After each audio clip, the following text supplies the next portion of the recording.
Social media पर जैन समाज के सबसे लोकप्रिय जैन न्यूज चैनल महालक्ष्मी की ओर से जन जन की आवाज, आज पूरे भारत की आवाज की बात करेंगे। घड़ी बजाएगी 8 सुबह सादर जय जिनेंद्र के साथ बढ़िया बात करेंगे। आज केवल जैनों की बात नहीं करेंगे, आज पूरे 140 करोड़ भारतीयों की बात करेंगे। वैसे देखा है, जब भी कोई नेता मंच पर आते हैं तो एक बहुत बड़ा मांग पत्र उनके सामने होता है। हमारे लिए ये समस्या है, ये समस्या है, ये जगह चाहिए, ये चाहिए, फलाना फलाना ढिमाका ढमाका सब कुछ।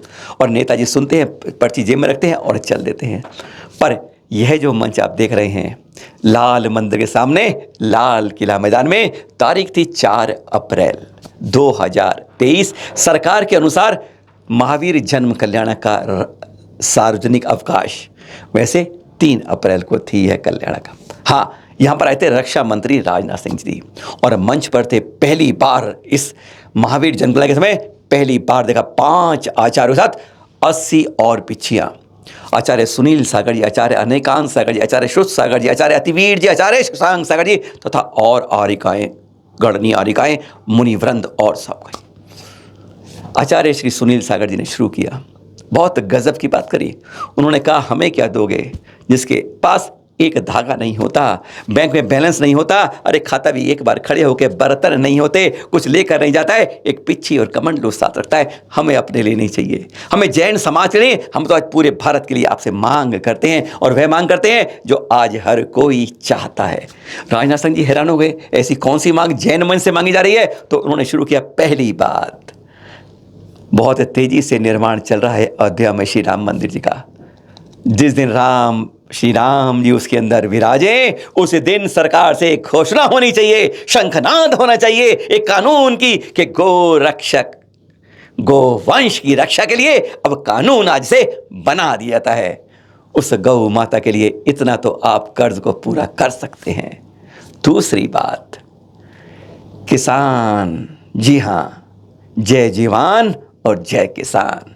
किसानों के लिए सब्सिडी को बढ़ा दिया जाए और जो हिंसक व्यापार करते हैं उनकी सब्सिडी को उतना ही कम कर दिया जाए। सरकार का संतुलन खराब नहीं होगा, पर इनका संतुलन सही हो जाएगा। तीसरी बात, कृषि मंत्रालय के लिए, कृषि विभाग के लिए आज उसके साथ कई पालन भी जुड़े हुए हैं, जैसे मुर्गी पालन, मत्स्य पालन, मछली पालन, बकरी पालन, बहुत ही। तो हमारी मांग यह है कि कृषि के साथ मुर्गी पालन जैसे जुड़ा हुआ है, वह वास्तव में मुर्गी पालन ही मुर्गी मारन होता है, मछली पालन ही मछली मारन होता है। किसान कभी किसी को मारता नहीं है, पालता जरूर है। तो इसलिए पालन वाला जो है, मारन वाला विभाग है, इसे कृषि से अलग कर दिया। अपने ही अंदाज में, अनोखे अंदाज में आचार्य जी ने किस तरह मांगी कि राजनाथ सिंह जी गदगद हो गए इन मांगों सुन के, क्योंकि ये जैन समाज की नहीं, ये तो भारत की आवाज थी 140 करोड़ की। सुनिए जरा। कि हम उस देश के वासी हैं जहां पर देना सीखा जाता है, दिया ही दिया जाता है।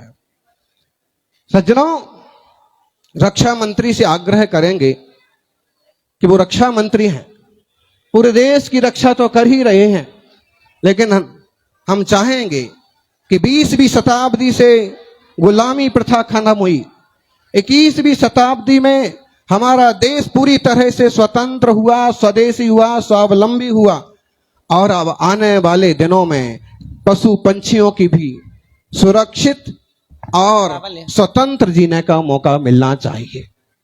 पशु पंछियों की भी रक्षा होना चाहिए। और हम चाहेंगे कि गौ हत्या बंदी, गौ वंश रक्षा का कानून पारित होना चाहिए। जिस दिन अयोध्या में श्री राम नए मंदिर में बैठे, जिस दिन अयोध्या के नए मंदिर की प्रतिष्ठापना हो, उसी दिन में देश में गौ वंश रक्षा बंदी कानून की प्रतिष्ठा भी होना चाहिए।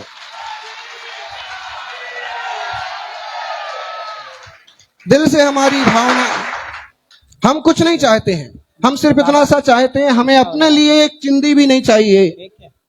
मुझे मालूम है कि मैं दिगंबर मुनि की चर्या भी नहीं बता सकता इनको, क्योंकि पता है अहिंसा, सत्य, चौरी, ब्रह्मचर्य और अपरिग्रह का पालन करने वाले दिगंबर मुनि एक बार खाते हैं, जमीन पर सोते हैं, आसमान ओढ़ते हैं, नंगे नंगे पांव पैदल विहार करते हैं, सारी बातें उन्हें मालूम है। ऐसे में मालूम है कि हमें एक धागा भी नहीं चाहिए और ना मुंबई में, दिल्ली में कहीं कोई जमीन जायदाद चाहिए। बस अगर हमारी भावनाएं पूरी हो सके तो इतना चाहते हैं कि सबसे पहले तो गौ वंश रक्षा का कानून बने, या पशु हत्या बंदी हो। दूसरी बात, हिंसक उद्योगों की सब्सिडी घटाई जाए और किसानों की सब्सिडी बढ़ाई जाए, अनुदान। और तीसरी बात, पहली बात गौवंश हत्या बंदी तो होना ही चाहिए जी। हमारे देश में ना होगी रक्षा तो और कहां होगी। जिस गौ माता का दूध हम पीते हैं उसे भी अगर उसके बछड़ों के साथ यदि अन्याय करेंगी तो हमें कौन बख्शेगा। शंकर जी का वृषभ, ऋषभ देव का बैल सुरक्षित तो रहना चाहिए। पहली बात ये हो गई गौ वंश की रक्षा हो। दूसरी बात है कि किसानों की सब्सिडी बढ़ाएं। हिंसक उद्योग करने वाले लोगों को सब्सिडी क्यों दी जावे। हम तो अहिंसा प्रधान देश के वासी हैं।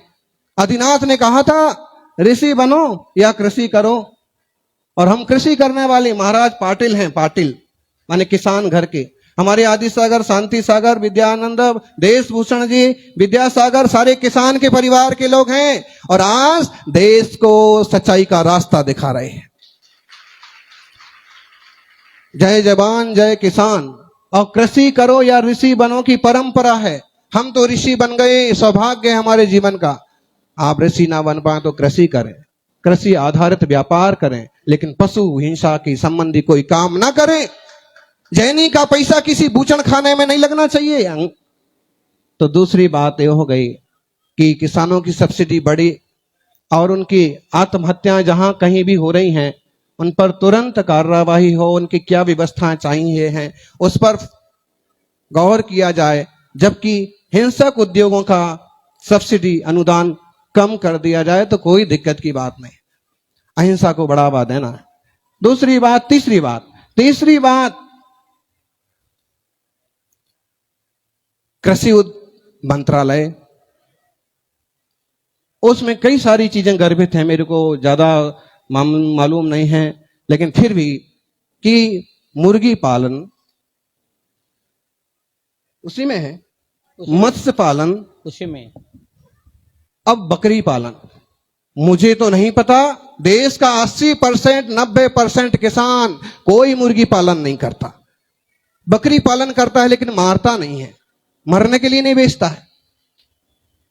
तो ये दो चीजें अलग अलग होना चाहिए। कृषि मंत्रालय अलग हो और मुर्गी पालन के नाम पर मुर्गी मारण, मछली पालन के नाम पर मुर्गी, वो अलग ही बूचड़ खाने संबंधी एक मंत्रालय अलग हो। यह थी उनकी मांग। उन्होंने गजब के अंदाज में साथ ये भी कहा, भरत चक्रवर्ती के नाम पर पढ़ने वाले भारत में किसी को दबाता नहीं है हमारा देश, किसी को लूटता नहीं है, किसी को डराता नहीं है, पर जो गलत आंख दिखाता है उसे छोड़ता भी नहीं है। हम देने वाले लोग हैं, भीख मांगने वाले नहीं। अंदाज सोचिए क्या था। यानी कहते हैं सब कुछ अक्षरों, चंद अक्षरों में ही कह दिया। क्या कहा एक बार सुनेंगे आप? आपको मालूम होगा कि हमारा देश ना किसी से दबता है ना किसी को दबाता है। ये हमारे आदिनाथ की, श्री राम की परंपरा है।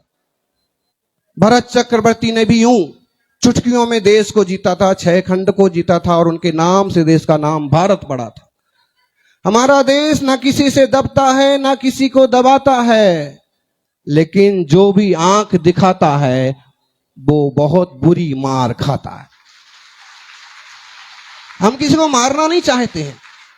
छोटी मोटी गाली कोई देता है तो हम लोग सुन लेते हैं, छोटी मोटी लूट करता है तो भी माफ कर देते कि भाई भूखा है लूट लेने दे।